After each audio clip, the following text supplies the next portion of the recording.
Okay, it's a very sturdy and comfortable vehicle, this. I'll do a 0 to 60 test in a moment. 3, 2, 1, 0. Surprisingly, it's a front wheel drive.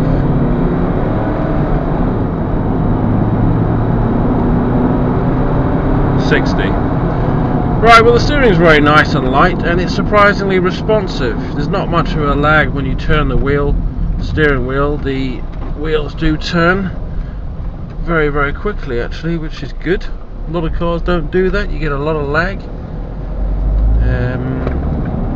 It is quite a sluggish old car, this. It doesn't seem to really go anywhere. Now, the side mirrors are nice and large. We've got some big side mirrors.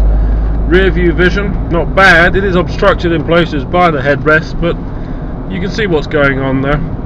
I think if you had a few people in the back, it might be a bit of an issue. Instrument cluster, very clear to read the dials. Top of the steering wheel does not obstruct the vision in any way at all. Believe me, that is rare in cars. Center console, very interesting, nicely laid out, very basic. You can operate all the heating and everything without taking your eyes off the steering wheel. There's your little storage box there. Yes, it's actually a very comfortable ride, to be fair. The driving position is lovely. Very similar to that of a saloon car, oddly enough. Big fat seats that wrap around you. I could drive this car for miles. It does go over the bumps pretty poorly, I must admit. It's a bit of a hard jolt. And there seems to be a lot of noise coming from underneath the car, particularly in the transmission tunnel and the wheel arches, which is not too nice because it gives me the impression that it's all a bit namby-pamby and cheaply built. But generally speaking, it's probably got the dashboard build quality of something like a Nissan, or in fact not far off a Lexus actually. So it's not good and it's not bad.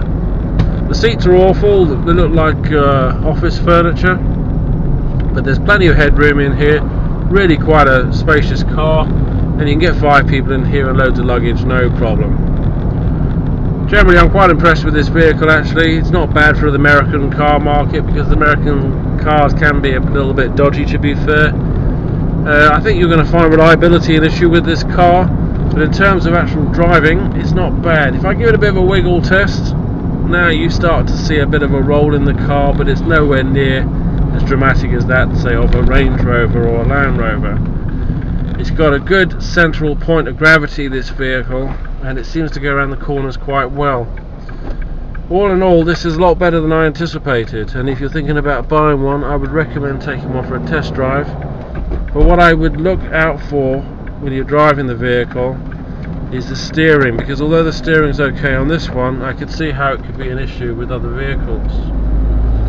I'm just going to get up to speed now and do a bit more of a steering test on this vehicle, give you an idea what it'd be like to steer through an emergency swerve.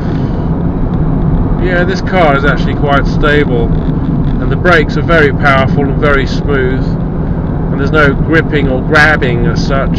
You can apply a gradual pressure. You know, this isn't a bad car. Take one for a test drive, I think you'll be quite pleased.